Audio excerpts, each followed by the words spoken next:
돈을 많이 버는 것이 목표라고 할 때 10년 전으로 돌아가면 뭐부터 하고 싶나요? 비트코인, 주식, 부동산, 스토어, 인플루언서. 10년 전에 이것들 중 하나만 했어도 참 좋았을 텐데요. 그럼 혹시 더 과거로 돌아간다면요?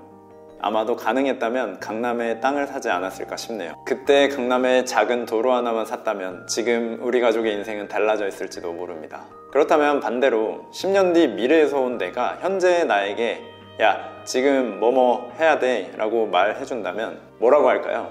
대답이 혹시 어려우신가요? 대답을 했다면 그에 대한 확신은 얼마나 되시나요? 저는 온라인에 깃발을 꽂아야 한다고 생각합니다. 즉, 온라인 건물을 만들어야 한다는 거죠. 그렇다면 구체적으로 어떻게 해야 할까요? 오늘 영상을 듣고 제가 말씀드린 대로 실천하시면 시작을 하실 수 있을 겁니다. 10년 전인 2014년에 비트코인이, 주식이, 부동산이, 네이버 스토어가 지금 이런 모습일지 대부분의 사람들이 상상하지 못했던 것처럼 앞으로 10년 뒤인 2034년은 우리가 상상하지 못한 세상이 펼쳐질 겁니다. 그러나 확실한 것은 지금 세상은 이전까지의 10년보다 훨씬 더 빠르게 더 많이 변화하고 있다는 것입니다. 사람들은 오프라인보다 온라인에서 더 시간을 많이 소비합니다. 지금 이 영상을 보고 계시는 여러분들도 마찬가지죠. 이 변화를 기회로 삼아야 됩니다. 온라인 건물주라는 이름으로 활동하시는 분들도 참 많은데요. 온라인 건물주, 사실 누구나 할 수 있는 쉬운 방법입니다. 리스크도 제로에 가깝습니다. 지금 당장 누구나라는 표현을 쓸 수 있는 거의 유일한 방식이지 않을까 싶습니다. 구체적으로 어떻게 해야 하는지에 대한 이야기들을 오늘 영상에서 해볼까 합니다. 딱 3가지만 차례대로 기억하시면 됩니다. 첫 번째, 내 경험을 자산으로 만들자. 온라인에 경험을 쌓아 자산으로 만들 수 있습니다. 사람들은 누구나 경험을 합니다. 어떤 현상을 마주하고 오감을 통해 느끼게 됩니다. 생각도 합니다. 과거에는 주변에서 만나는 사람들, 그리고 나와 비슷한 사람들끼리 대부분의 시간과 경험을 나눴습니다. 그러나 지금은 그렇지 않습니다. 이 영상을 보고 계시는 분들도 우연치 않게 유튜브를 통해 제 경험에 대해 듣고 있는 것이죠. 사람들은 다른 이들의 스토리와 경험을 궁금해합니다. 나랑 다른 삶을 사는 사람을 보면서 대리만족을 느낍니다. 비슷한 삶을 살아왔던 사람이 새로운 곳에 도전하는 것을 보면서 간접 경험을 합니다. 더 나아가 그 길을 나도 따라가고 싶다면 불안감, 불확실성을 없애기 위해 계속해서 보고 싶어 합니다. 내 이야기를 궁금해할 만한 사람들에게 내 경험을 들려주면 그것 자체가 온라인의 자산이 되어 쌓이게 됩니다. 그렇게 한 층씩 한 층씩 쌓아 올린 것이 온라인 건물이 될 수 있습니다. 나만의 경험으로 건물을 세운다고 생각하면 쉽습니다. 진짜 이게 될까 싶나요? 실제로 전 세계 산업과 경제가 어떻게 발전해 왔는지를 생각해보면 쉽습니다. 1차 산업은 농경사회였습니다. 자연으로부터 얻는 생산물이 산업의 핵심이었죠. 2차 산업은 공업사회입니다. 공장에서 만든 제품과 잉여 생산물이 핵심입니다. 3차 산업은 서비스 사회입니다. 생산물과 공산물을 팔거나 사람들에게 편리하게 해주는 것이 핵심이었습니다. 그리고 그 생산물, 공산물, 서비스를 가지고 있는 사람이 기득권을 유지하고 사회 상위 계층을 차지하고 있었습니다. 이제 다가오는 사회에서는 정보와 지식이 핵심입니다. 정보와 지식에 더불어 경험이 가장 중요한 요소 중 하나가 될 것입니다. 실제로 김난도 교수의 2024 트렌드 코리아에서는 분초사회라는 개념과 경험경제라는 용어가 나옵니다.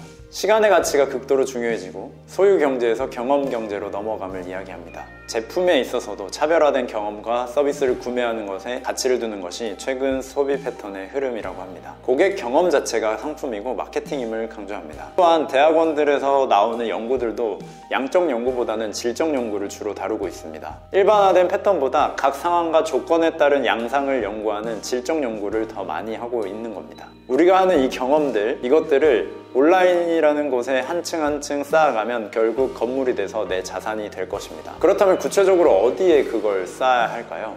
두 번째 스텝으로는 무료로 제공되는 빈 땅, 블로그와 유튜브에 기록하라고 말씀드리고 싶습니다. 집에서 컴퓨터로, 출퇴근길에 스마트폰으로 내 경험을 무한대로 쌓을 수 있습니다. 유튜브 채널, 네이버 블로그 어느 곳이든 좋습니다. 나만의 경험을 건물로 세운다고 생각하고 하나씩 하나씩 기록해 나가면 좋습니다. 내가 원하는 형태로 다른 사람들에게 공유할 만한 내용을 정리해서 차곡차곡 쌓아가면 됩니다. 더 효과적으로 하고 싶다면 가장 사람들이 많이 모이는 곳을 한번 생각해 보세요. 현재는 유튜브, 네이버, 인스타, 틱톡 등이 대표적인데요. 그것들 중 본인에게 잘 맞는 플랫폼을 선택하시면 됩니다.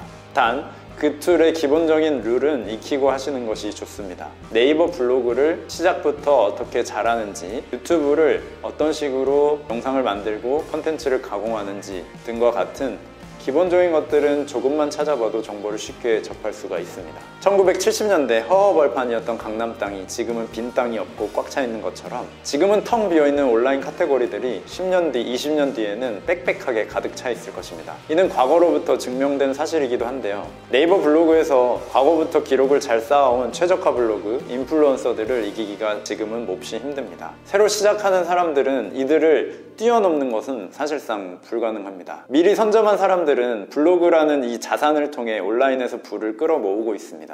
그럼 지금은 늦지 않았냐고요? 그때처럼 쉽지는 않지만 그렇다고 늦지도 않았습니다. 온라인 플랫폼은 신규 유저들에게 항상 기회를 열어줍니다. 네이버는 2024년에 대대적인 로직 변경에 들어간 것으로 보입니다. 유튜브도 지금 시작해도 충분히 빈틈은 많습니다. 마지막 세 번째, 2년 후, 5년 후 미래를 생각해보세요. 너무 먼 미래를 예측할 필요는 없습니다. 상황은 바뀌고 예측은 의미 없는 경우가 많습니다. 북극 빙하가 녹는 것과 같은 뜬구름 잡는 미래 예측 말고 나랑 직접적으로 연관되는 사회 현상을 떠올려보세요. 그리고 10년 뒤, 20년 뒤 말고 좀 더 예측 가능한 가까운 미래를 생각해보시기 바랍니다. 2년 뒤라는 가까운 미래야 5년 뒤라는 살짝 먼 미래를 조금만 깊게 생각해 보시기 바랍니다. 시대가 정말 빨리 바뀌고 있습니다. 초등학생 수는 급감하고 있고 저출산은 심각합니다. 정보는 쏟아지고 온라인 시장은 점점 커지고 있습니다. 2년 전 쿠팡과 지금의 쿠팡이 다르듯이 2년 뒤의 쿠팡은 지금과는 또 다른 차원의 모습을 보여줄 겁니다.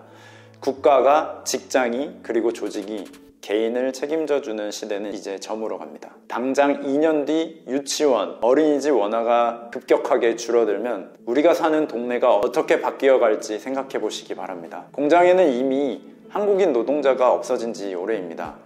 이민 정책이 5년 뒤에 어떻게 바뀔지도 한번 생각해 보세요. 나랑 관련 없는 일 말고 내 주변에서 일어나는 일들만 떠올려 보시기 바랍니다. 나에게 직접 영향을 미칠 수 있는 부분이 예상이 된다면 이에 대비해야 합니다. 내 직업과 내 가족과 관련된 일들을 생각해 보시기 바랍니다. 내 스스로의 가치가 서 있지 않으면 결국에는 불안할 수밖에 없습니다. 2년 뒤, 5년 뒤 내 주변 상황이 바뀔 모습을 생각하고 그에 맞게 준비해 나가야 합니다. 저는 이제 막 유튜브를 시작했습니다. 그리고 꾸준히 제가 경험했던 삶을 이곳을 통해 여러분과 공유하려고 합니다. 저와 생각이 비슷하고 삶이 비슷한 분들과 함께하고 싶기 때문이죠. 앞으로도 더 좋은 정보로 찾아뵙겠습니다.